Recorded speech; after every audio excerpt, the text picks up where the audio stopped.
Most people believe that wealth is the natural reward for hard work, that if you show up every day, stay busy, stay employed, and stay tired long enough, money will eventually stay. It sounds reasonable, it feels fair. And for generations, it has been taught as truth. Yet something doesn't add up. Millions of people work relentlessly for decades, they wake early, they commute, they meet deadlines, they sacrifice time, health, and relationships.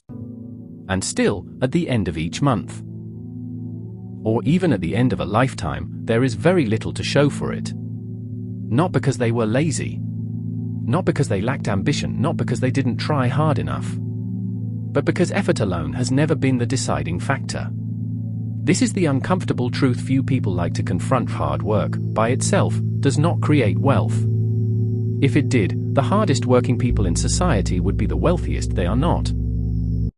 Across cities and countries, you will find the same pattern repeating quietly: construction workers who labor for decades but retire with nothing. Nurses working double shifts, constantly exhausted, still anxious about bills. Small business owners always busy, always stressed, yet never free. At the same time, you will find others, less visible, less rushed, whose lives appear calmer. They are not always the smartest, they do not always work the longest hours. But somehow, money seems to stay with them. This difference is not accidental, and it is not luck. It is the result of a rule most people were never taught. From an early age, we are conditioned to believe a simple equation: work harder, earn more, live better. The formula feels logical, it feels moral, it feels earned. But this equation hides a dangerous omission. It assumes that money automatically behaves well once it arrives, it assumes that income knows how to stay, it assumes that effort guarantees control. None of these assumptions are true. It responds to structure. Money does not respect how tired you are. It respects how disciplined you are. And money does not stay because you deserve it. It stays because you have built systems that quietly protect it. This is where the misunderstanding begins. Most people are taught to focus almost entirely on earnings. How to get the job. How to get the raise. How to increase income. How to hustle. Very few are taught what happens after the money arrives. What determines whether money stays or disappears? What determines whether income creates stability or stress? What determines whether years of effort translate into freedom or into another cycle of dependence? The result is a silent contradiction. People earn more than ever before, yet feel poorer than they expected. They upgrade their lives, but not their control. They look successful, but feel trapped. And over time, a quiet confusion sets in. How am I working this hard and still feeling behind? Why does money leave as fast as it comes? Why does success feel heavier instead of lighter? These questions are rarely asked out loud. But they are felt deeply. The problem is not that people don't work.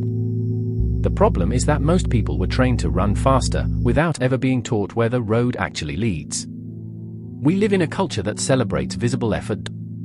Long hours. Busy schedules. Full calendars. Noise. But wealth has never been built through noise. Wealth is quiet. It grows slowly. And it often looks unimpressive while it is being built. That is why so many people miss it. Because what truly builds wealth does not feel dramatic. It does not provide instant validation. And it does not satisfy the emotional desire to feel successful quickly. Instead, it requires restraint. Delay. Control. Qualities that modern life rarely rewards.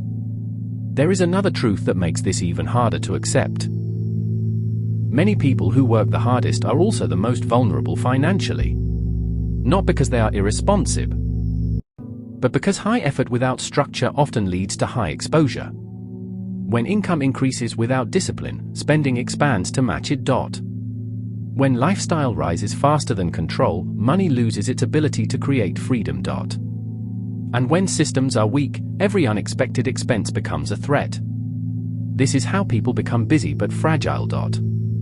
Successful on paper, but unstable in reality. The tragedy is not that people fail. The tragedy is that they were never shown another way. They were told to chase income, not master it. They were told to display success, not protect it. They were told to work harder, not think longer.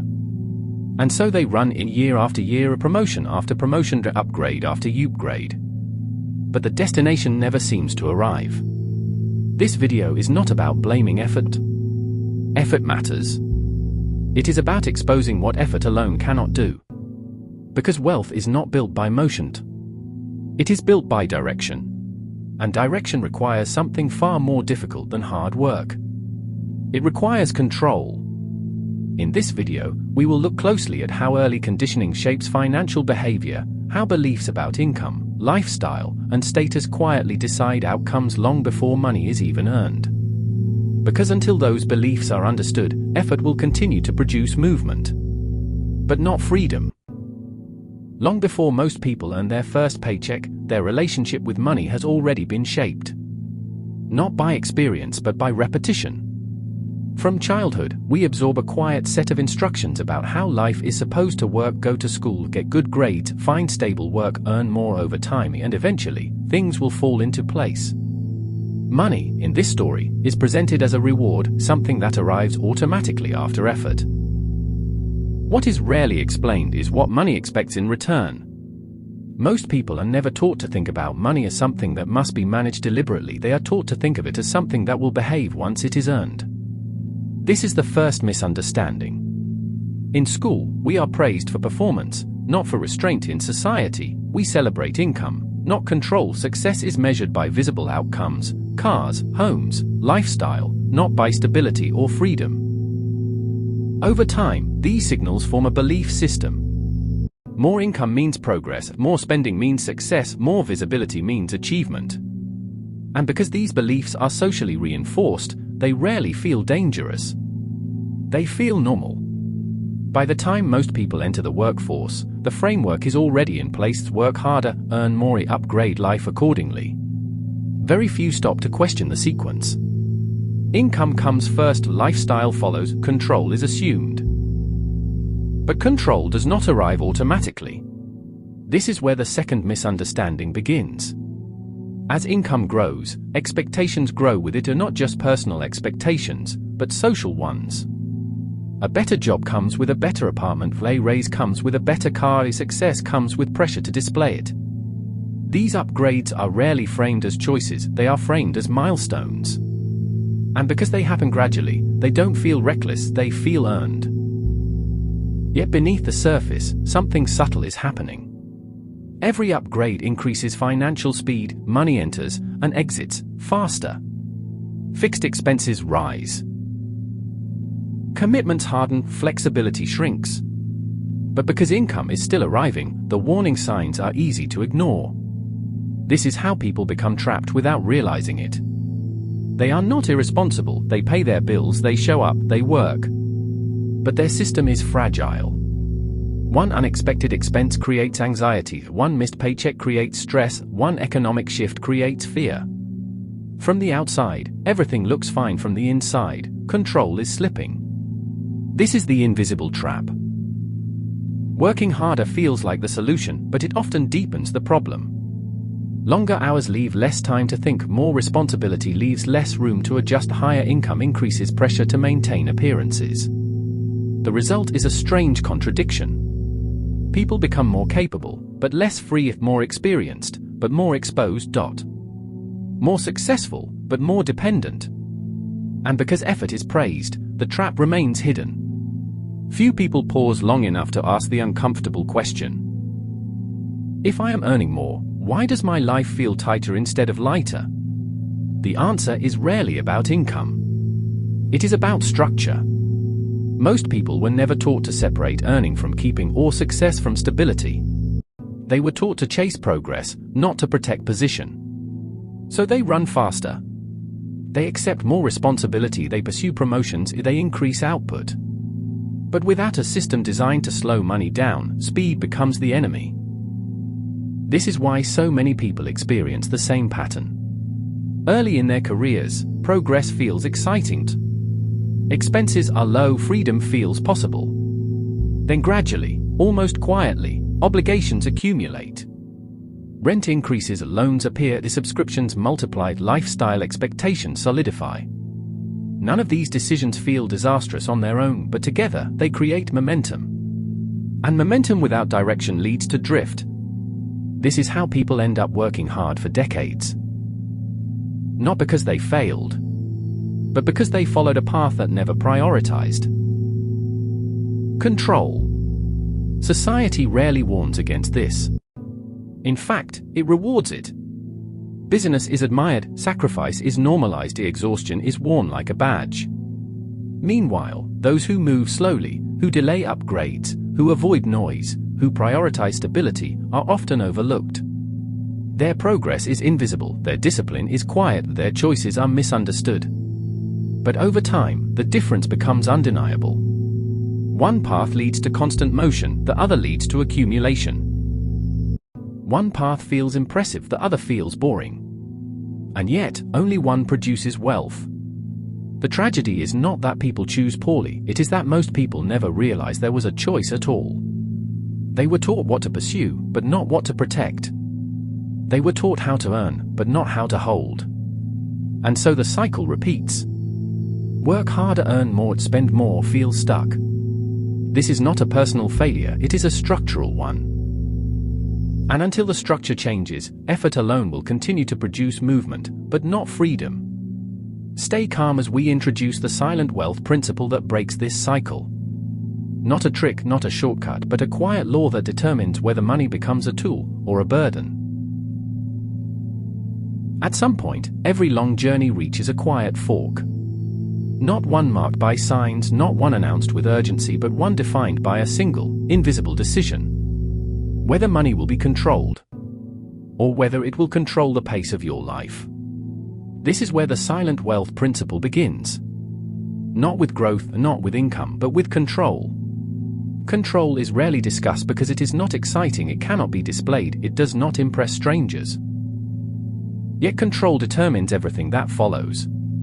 Without control, more money simply means more exposure. More commitments, more speed, more pressure. With control, even modest income can compound quietly over time. This is the law most people never hear. Wealth is not built by how fast money comes in, it is built by how deliberately money is allowed to move. Most people focus on earning, few focus on containment. They assume growth will solve instability. But growth without structure only magnifies weakness. Control comes first. It means designing a system where money slows down after it arrives, where expenses are intentional, not reactive, where lifestyle does not automatically rise with income.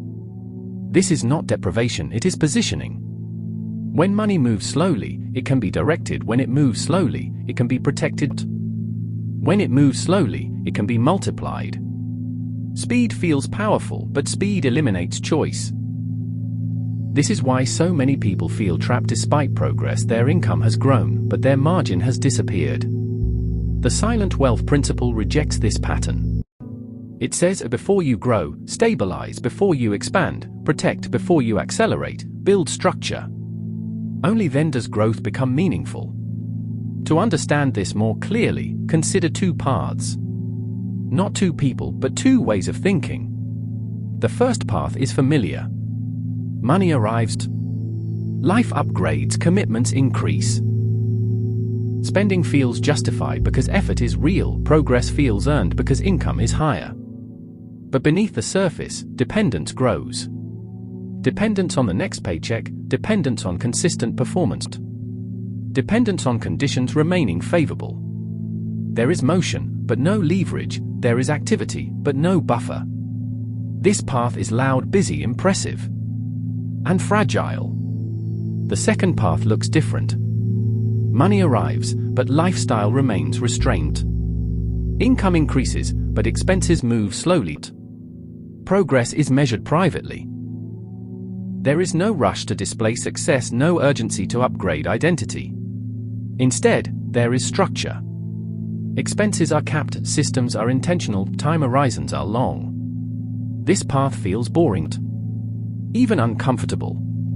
It requires saying no when others say yes. It requires patience when others chase momentum. But something important happens here. Margin grows.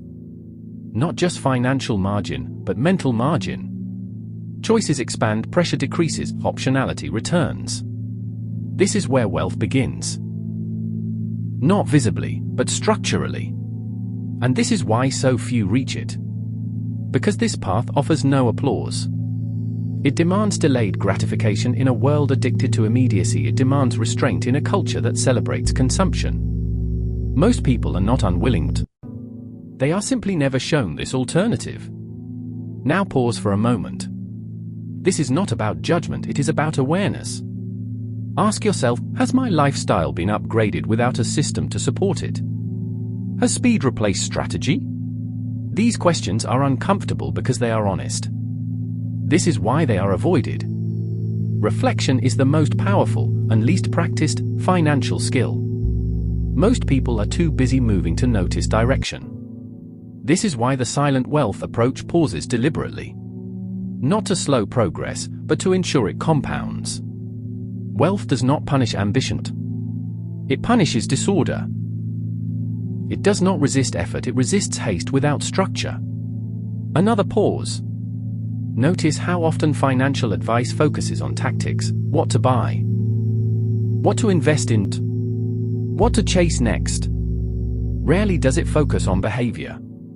Yet behavior determines whether any tactic works. A disciplined system turns average decisions into powerful outcomes. A chaotic system turns good decisions into wasted opportunity. This is why two people can earn the same amount for decades and end in completely different places. Not because one was smarter, but because one built control early. The other assumed it would arrive later. Later rarely comes. Control must be designed intentionally. It does not emerge from income alone. This is the quiet truth beneath every lasting fortune. Slow money down, reduce noise. Protect before you grow. And allow time, not effort, to do the heavy lifting. This is not a strategy for quick results. It is a framework for irreversible progress. And those who understand it rarely announce it. They do not rush. They do not compete, they do not explain. They simply build. Quietly. Most people never fail at money. They simply run out of time before understanding it. They worked. They strived. They improved their skills. They earn more than they once did. From the outside, progress is visible. From the inside, something remains unresolved. Despite effort, control never fully arrives. This is the quiet misunderstanding at the center of modern financial life.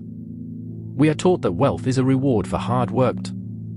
But hard work only increases income. It does not automatically create stability. It does not guarantee freedom. It does not protect against erosion. Wealth begins at a different point. Not when money increases, but when dependence decreases. True wealth is not the ability to earn. It is the ability to decide. Decide how much pressure you are willing to carry. Decide how fast your life must move. Decide how exposed you are to disruption. Most people never reach this stage because speed feels productive. Upgrading feels like progress. Movement feels like momentum. But movement without direction is exhaustion. And income without structure is temporary. The people who build lasting wealth do something counterintuitive. They slow down at the exact moment others accelerate. When income rises, they do not immediately upgrade identity. When opportunity appears, they do not rush to display success. When pressure increases, they reduce complexity. They choose margin over image, structure over speed, control over consumption. This is why their progress appears invisible for a long time. Nothing dramatic happens. No sudden lifestyle shift. No public milestone. No announcement of arrival. Yet beneath the surface, something powerful is forming. A life that does not require constant performance. A system that absorbs uncertainty. A pace that allows decisions to be made calmly. This is what wealth actually buys. Not luxury, not status, but time and choice. The ability to say no. The ability to wait. The ability to move deliberately. And this is why wealth remains rare. Because it requires resisting what feels natural. It requires patience in a culture designed to remove it. It requires discipline without immediate reward. Most people are not incapable of this. They are simply never shown that this is the path. So if there is one truth to carry forward, let it be this. Wealth is not loud. It is not fast. And it is never rushed. It is built intentionally. Through restraint when excitement is available, through patience when pressure appears. Through control when temptation rises. Those who understand this do not chase outcomes. They build systems. They do not race time. They partner with it. And over years, not moments, the results become unavoidable. Wealth does not reward noise. It rewards discipline, patience, and control. Those who understand this do not rush. They build quietly.